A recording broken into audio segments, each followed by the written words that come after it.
Start sir. नमस्कार दोस्तों, हमारे YouTube channel maths by MS पर आपका हार्दिक अभिनंदन।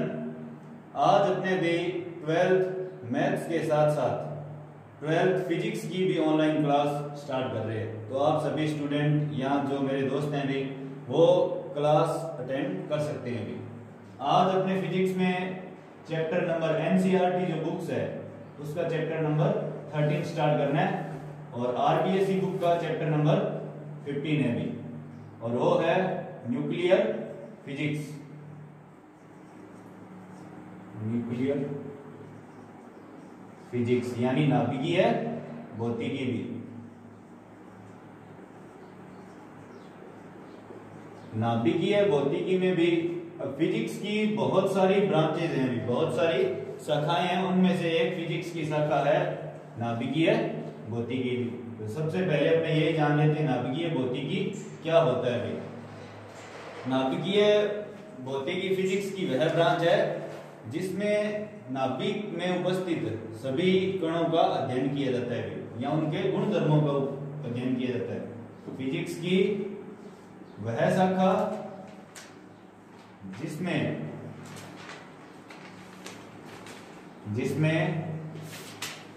नाभिक में उपस्थित कणों के गुण धर्मों का अध्ययन किया जाता है। कणों के गुण धर्मों का अध्ययन किया जाता है, उसे अपने क्या कहते हैं, न्यूक्लियर फिजिक्स या फिर नाभिकीय भौतिकी भी। अब उसके बाद में भी नाभिकीय भौतिकी में पहला जो वर्ड आ रहा है वो आ रहा है भी नाभिक यानी न्यूक्लियस। अब न्यूक्लियस क्या होता है भी?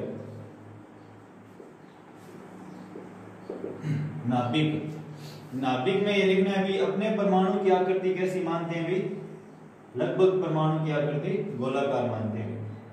तो परमाणु का वह केंद्रीय गोलाकार भाग, परमाणु के केंद्र में उपस्थित ये गोलाकार भाग जिसमें क्या हो भी परमाणु का संपूर्ण द्रव्यमान और धनावेश, संपूर्ण द्रव्यमान और धनावेश को केंद्रित माना जा सके या माना जाता है, वो क्या है? नाभिक है। किसी परमाणु का वह केंद्रीय गोलाकार भाग, वह केंद्रीय गोलाकार भाग जिसमें परमाणु का संपूर्ण धनावेश तथा द्रव्यमान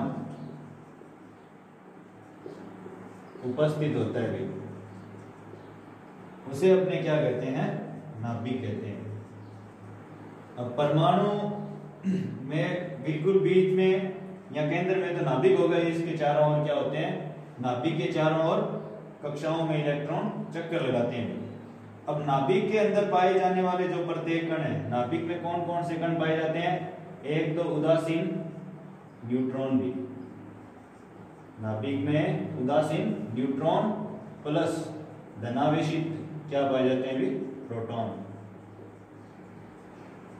नाभिक में उदासीन न्यूट्रॉन तथा धनावेशित प्रोटॉन विद्यमान होते हैं भी, और इनको भी प्रोटॉन और न्यूट्रॉन को क्या कह सकते हैं? न्यूक्लियन कह सकते हैं।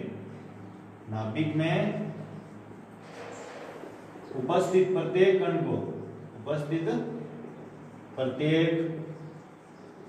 कण को, न्यूक्लियन कहा जाता है।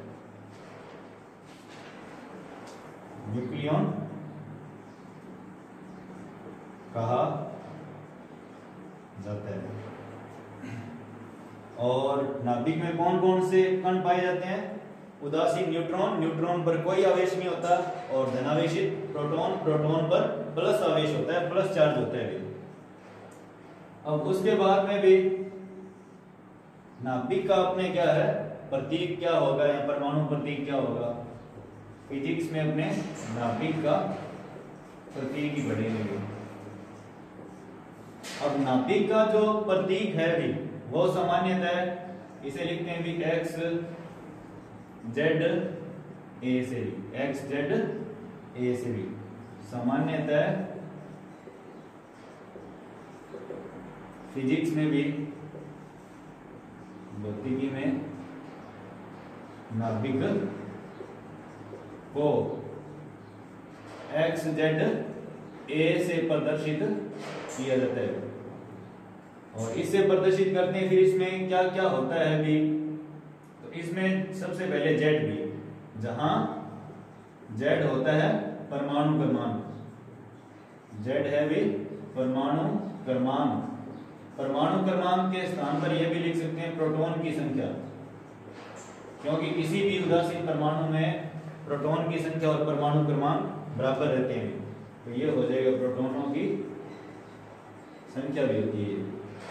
और x होता है भाई प्रतीक चिन्ह, ये जो परमाणु ले रहे हैं अपने या नाभिक ले रहे हैं उसका प्रतीक क्या है भी, और a हो जाएगा द्रव्यमान संख्या, a हो जाएगा द्रव्यमान संख्या। फॉर एग्जाम्पल मैंने कोई एक आपके सामने प्रतीक लिख दिया, जैसे सोडियम 1123 और इसमें मैंने आपसे पूछ लिया भी इसका परमाणु क्रमांक क्या है या प्रोटॉनों की संख्या क्या है, तो आप बता सकते हो इसका परमाणु क्रमांक, कंपैरिजन करो इससे भी, जेड पैरों में लिखा कौन आ रहा है 11, तो परमाणु क्रमांक क्या हो गया 11, यानी प्रोटॉनों की संख्या भी कितनी होगी 11 में। और उसके बाद में भी दूसरा अपने से प्रतीक पूछ लिया भी, तो प्रतीक अपने बता सकते हैं सोडियम हो गया भी। अब द्रव्यमान संख्या भी, द्रव्यमान संख्या का सूत्र होता है प्रोटॉनों की संख्या प्लस न्यूट्रॉन की संख्या, प्रोटॉनों की संख्या प्लस न्यूट्रॉन की संख्या भी। तो इसकी जो द्रव्यमान संख्या है, द्रव्यमान संख्या वो कितनी हो जाएगी 23, इसकी द्रव्यमान संख्या कितनी होगी 23 भी। द्रव्यमान संख्या को यह भी कहा जा सकता है कि ये क्या है कुल न्यूक्लियॉन की संख्या, यानी जो द्रव्यमान संख्या होगी वो नाभिक में उपस्थित कुल न्यूक्लियनों की संख्या को प्रदर्शित करती है। कुल न्यूक्लियन संख्या ये हो जाएगी 23 भी। उसके बाद में अब अगर आगे अपने प्रश्न पूछा हो तो ये पूछा जा सकता है कि न्यूट्रॉन कितने होंगे भी, न्यूट्रॉन कितने होंगे। तो न्यूट्रॉन के लिए अपने क्या करें भाई, ए बराबर प्रोटॉनों की संख्या प्लस न्यूट्रॉनों की संख्या, न्यूट्रॉनों की संख्या निकालनी है तो ए माइनस क्या हो जाएगा प्रोटॉनों की संख्या भी। द्रव्यमान संख्या में से प्रोटॉनों की संख्या घटा दो भी, ए कितना है अपना 23 माइनस 11, 23 माइनस 11 यानी 12। सोडियम 11, 23 में कितने न्यूट्रॉन पाए जाते हैं भी 12 न्यूट्रॉन होते हैं। इस प्रकार हम कोई सा भी एक नंबर का छोटा क्वेश्चन हो उसको हल कर सकते हैं। ज्यादातर अपने प्रश्न जो पूछा जाता है वो न्यूट्रॉनों की संख्या से संबंधित पूछा जाता है। तो ये हो गया सर, यस सर।